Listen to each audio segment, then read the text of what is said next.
ജെനിയുടെയും സാറയുടെയും മനസ്സിൽ തങ്ങളുടെ രണ്ടുപേരുടെയും കണക്കൂട്ടലുകളെല്ലാം പിഴച്ചതിൻ്റെ അരിശമായിരുന്നു.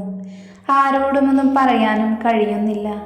തൻ്റെ വരുതിയിൽ കൊണ്ടുവരാനിരുന്ന എല്ലാ കാര്യങ്ങളും നന്ദു ഒറ്റൊരാൾ കാരണം ഇല്ലാതായി എന്നുള്ള പകയായിരുന്നു അവർക്ക് ഡാനിയോടും നന്ദുവിനോടും ഉണ്ടായിരുന്നത്. അതേ അവസ്ഥ തന്നെയായിരുന്നു ജെനിയുടെ ഉള്ളിലും. ജോർജ് ആണെങ്കിൽ ഒത്തിരി സന്തോഷത്തിലായിരുന്നു. തൻ്റെ മകന് ചേർന്ന് പെൺകുട്ടി തന്നെയാണ് കിട്ടിയത്. മതം രണ്ടാണെങ്കിലും അതാർക്കും ഒരു വിഷയമല്ലായിരുന്നു. ചതിക്കാത്ത സ്നേഹം അതായിരുന്നു വേണ്ടിയിരുന്നത്. നന്ദു ഡാനിയുടെ കൂടെ ഉണ്ടാകുമെന്നൊരു വിശ്വാസം ജോർജിനുണ്ടായിരുന്നു. അങ്ങനെ എല്ലാവരും കഴിച്ചെഴുന്നേറ്റ് അവരവരുടെ മുറികളിലേക്ക് പോയി. നന്ദു അടുക്കളയിലേക്കും പോയി.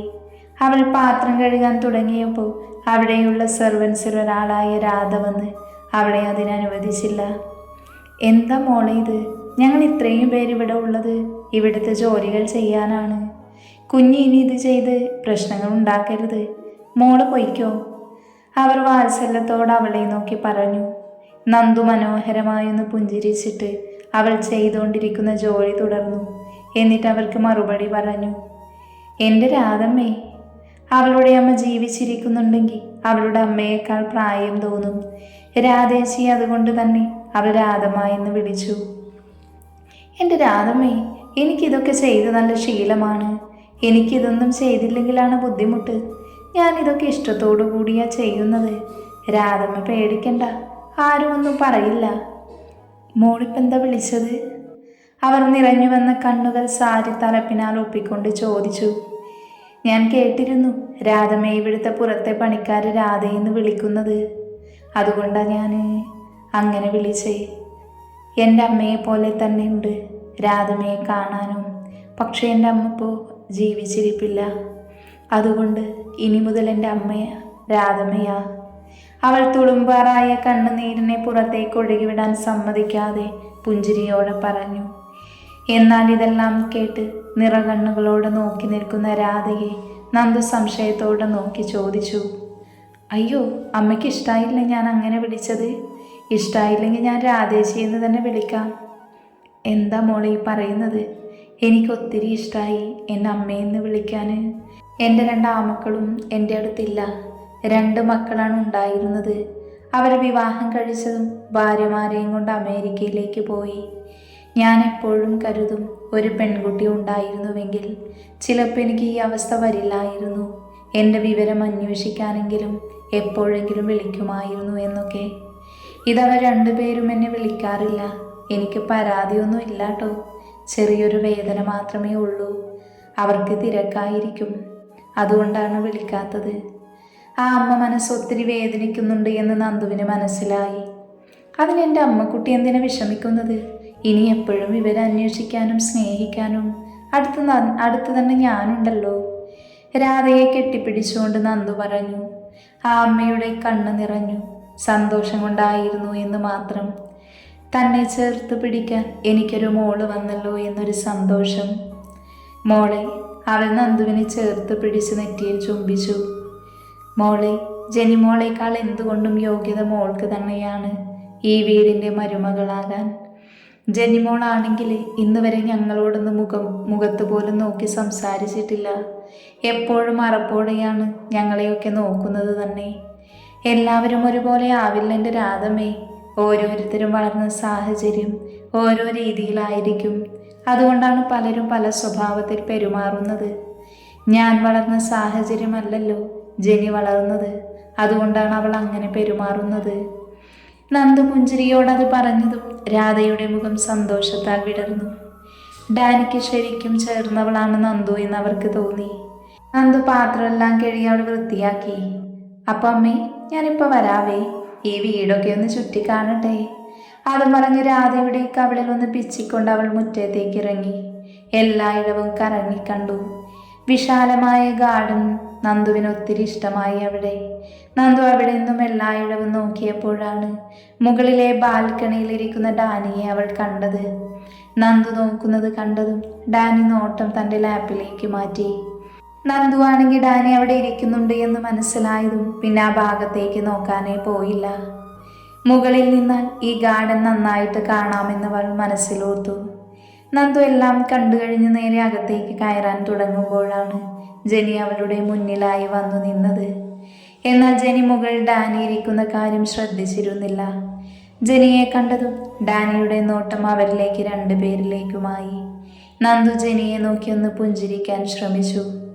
എത്രയൊക്കെ ആയാലും വിവാഹം സ്വപ്നം കണ്ടു വന്നിട്ട് അത് മുടങ്ങുക എന്ന് പറയുന്നത് വിഷമമുള്ള കാര്യം തന്നെയാണ്. നന്ദുവിന് ജെനിയോട് ചെറിയൊരു അലിവ് തോന്നി.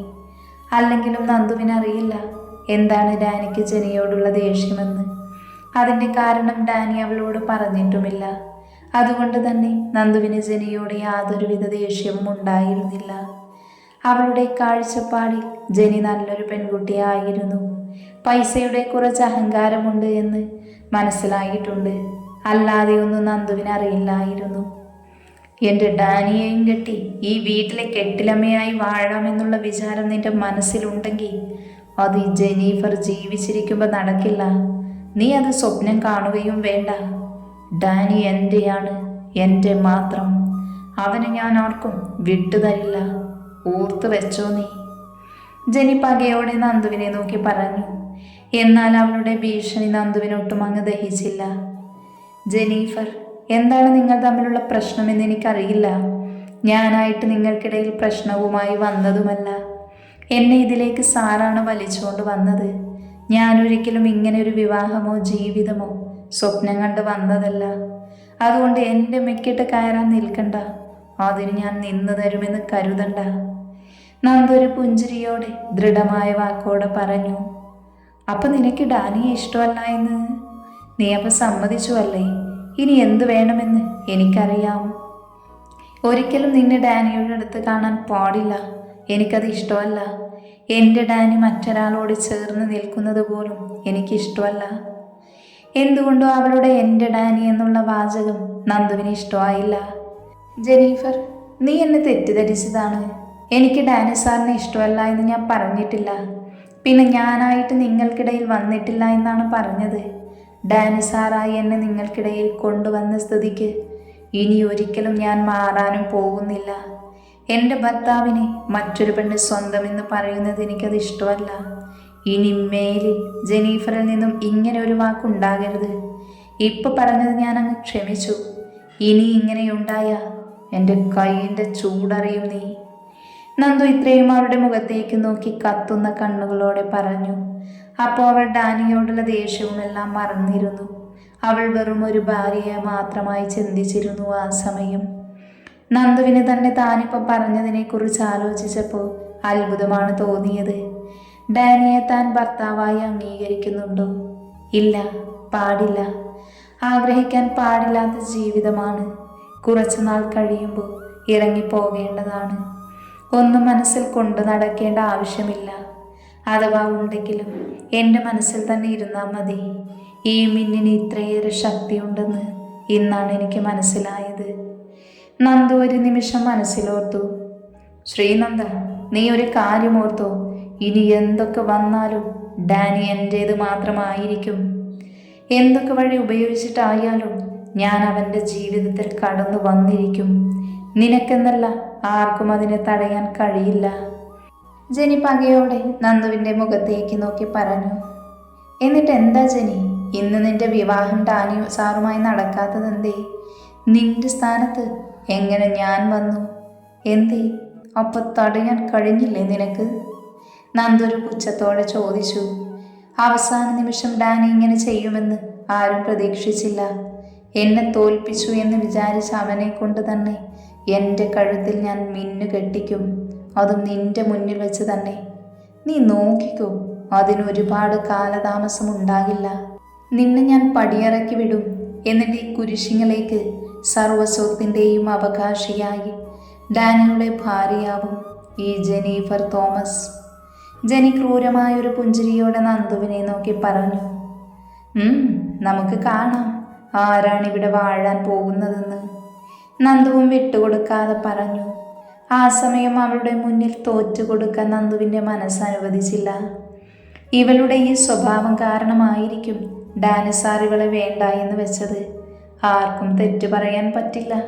സ്വത്തിനോടും പണത്തിനോടുമാണ് ഇവളുടെ പ്രണയം, അല്ലാതെ സാറിനോടല്ല. നന്ദു കൂടുതലൊന്നും സംസാരിച്ച് അവിടെ നിൽക്കാതെ നേരെ അകത്തേക്ക് കയറി. രാത്രിയിലെ ഭക്ഷണവും കഴിഞ്ഞ് ഡാനി നന്ദുവിനെ നോക്കി വശ്യമായി ചിരിച്ചു ഒന്ന് സൈറ്റടിച്ചിട്ട് മുറിയിലേക്ക് കയറിപ്പോയി. ഇത് കണ്ട നന്ദു വായും തുറന്ന് അവനെ നോക്കിയിരുന്നു. അപ്പോഴാണ് തൊട്ടടുത്തിരിക്കുന്ന ജനിയെ നന്ദു ശ്രദ്ധിച്ചത്. അവളുടെ മുഖം ദേഷ്യം കൊണ്ട് വലിഞ്ഞു മുറുകിയിട്ടുണ്ട്.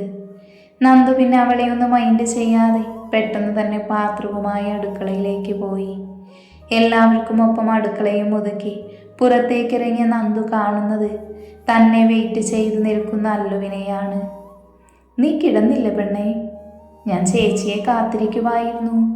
ചേച്ചിയുടെ അമ്മച്ചിയുടെ റൂമിലേക്ക് ചെല്ലാൻ പറഞ്ഞിട്ടുണ്ട്. അതെന്തേ അല്ലു? നന്ദു പേടിയോടെ ചോദിച്ചു. എൻ്റെ ചേച്ചി പേടിക്കേണ്ട, ഞങ്ങളുടെ അമ്മച്ചി പാവമാ. ചേച്ചിയെ കാണാനായിരിക്കും. ചേച്ചി ചെല്ല്, ഞാൻ പോയി കിടക്കട്ടെ. അതും പറഞ്ഞല്ലോ അവിടെ നിന്നും പോയി. നന്ദു പതിയെ അമ്മച്ചിയുടെ മുറിയിലേക്ക് പോയി. അമ്മച്ചി. മുറിയിലെത്തിയതും കണ്ണടച്ച് കിടക്കുന്ന അമ്മച്ചിയെ കണ്ട് നന്ദു പതിയെ വിളിച്ചു. ആഹാ, എൻ്റെ മോള് വന്നോ? അതിന് നന്ദു ഒന്ന് പുഞ്ചിരിച്ചു. മോളെ, മോൾക്ക് ഇവിടെയൊക്കെ ഇഷ്ടായോ? ഇഷ്ടായി അമ്മച്ചി. എൻ്റെ ഡാനി മോനെ നോക്കിക്കോണേ. കുറച്ച് ദേഷ്യം ഉണ്ടെന്നേ ഉള്ളൂ. ആളൊരു പാവമാ. ചെറുപ്പത്തിൽ ഒരുപാട് അനുഭവിച്ചിട്ടുണ്ട്. അതുകൊണ്ട് ഇനി മോള് വേണം അവന് സന്തോഷം കൊടുക്കാൻ. എൻ്റെ ഡാനി ഇങ്ങനെയൊന്നുമല്ലായിരുന്നു. അവൻ്റെ സാഹചര്യമാണ് അവനെ ഈ കാണുന്ന ദേഷ്യക്കാരനാക്കിയത്. അവനൊരു പാവമാണ്. പുറമേ കാണുന്ന ദേഷ്യം മാത്രമേ അവനുള്ളൂ. നിങ്ങൾ സന്തോഷത്തോടെ സ്നേഹത്തോടെ ജീവിക്കണം. എങ്ങനെ ഒന്നായി എന്നുള്ളതിലല്ല, ഇനിയുള്ള ജീവിതം എങ്ങനെ ഒന്നായി ജീവിക്കാമെന്ന് വേണം ആലോചിക്കാൻ. അവൻ്റെ കൂടെ എന്നും എൻ്റെ മോളുണ്ടാവണം. മനസ്സിലായോ? അമ്മച്ചി കണ്ണു നിറച്ചുകൊണ്ട് അവളോട് പറഞ്ഞു. ഞാൻ ഉണ്ടാകും അമ്മച്ചി. എന്തുകൊണ്ടോ നന്ദുവിന് അതാണ് പറയാൻ തോന്നിയത്. ആ അമ്മച്ചിയെ വിഷമിപ്പിക്കാൻ തോന്നിയില്ല. മോള് എൻ്റെ അടുത്തേക്കൊന്ന് വന്നേ. അത് കേട്ടത് നന്ദു അമ്മച്ചിയുടെ അരികിലേക്ക് കുനിഞ്ഞു. ആ നിമിഷം തന്നെ അവളുടെ നെറ്റിയിൽ ഒരു ചുംബനം കൊടുത്തിരുന്നു. അവളത് നിറഞ്ഞ മനസ്സാലെ സ്വീകരിച്ചു. പിന്നെ മോൾക്ക് സിന്ദൂരം ഇടാൻ ആഗ്രഹമില്ലേ? അതിട്ടോണ്ട്. അതുപോലെ നാളെ അവനെയും കൂട്ടി അമ്പലത്തിൽ പോവണം. മോൾ ഇതുവരെ ചെയ്തതൊന്നും മുടക്കേണ്ടതില്ല. ആ ഷെൽഫിലുണ്ടാവും സിന്ദൂരം. അത് പറഞ്ഞതും അവൾ അത്ഭുതത്തോടെ അവനെ നോക്കി. മോള് നോക്കണ്ട, ഇത് ഞാൻ സാമിനെ കൊണ്ട് വാങ്ങിപ്പിച്ചതാണ്. അത് കേട്ടതും അവൾ ഒരു പുഞ്ചിരിയോട് അതെടുത്ത് കയ്യിൽ പിടിച്ചു. ഇനി മോളൊന്ന് ഫ്രഷായി വാ, അവിടെ തന്നെ ഉണ്ടാകും ഡ്രസ്സും. അത് കേട്ടതും അവൾ ഫ്രഷായി വന്നു. എന്നിട്ട് സിന്ദൂര ചെപ്പിൽ നിന്നും ഒരു നുള്ള സിന്ദൂരമെടുത്ത് തൻ്റെ നെറ്റിയിൽ തൊട്ടു. അതെല്ലാം കണ്ട അമ്മച്ചി ഒരു പുഞ്ചിരിയോടെ കിടക്കുവാണ്. എന്നാലും മോളെ റൂമിലേക്ക് പൊക്കോ, രാധ മോൾക്ക് പാല് തരും. അത് കേട്ടത് നന്ദു അമ്മച്ചിയെ ഒന്ന് ദയനീയമായി നോക്കി. ഇന്ന് നിങ്ങളുടെ ആദ്യരാത്രിയല്ലേ മോളെ? നിങ്ങൾക്ക് തമ്മിൽ മനസ്സിലാക്കാൻ സമയമെടുക്കുമെന്ന് അമ്മച്ചിക്കറിയാം. എന്നാലും ചടങ്ങ് തെറ്റിക്കണ്ട. രാധം ഒരു ഗ്ലാസ് പാലുമായി അവളുടെ അടുത്തേക്ക് വന്നു. എന്നാൽ ഈ സമയമൊന്നും സാറയെ പുറത്തേക്ക് കാണാത്തത് നന്ദുവിൽ സംശയമുണർത്തി. അവൾ പാൽ ഗ്ലാസ് വാങ്ങി അവർക്ക് രണ്ടുപേർക്കും ഒരു പുഞ്ചിരി നൽകി അവൾ പേടിയോടെ മുകളിലേക്ക് കയറി.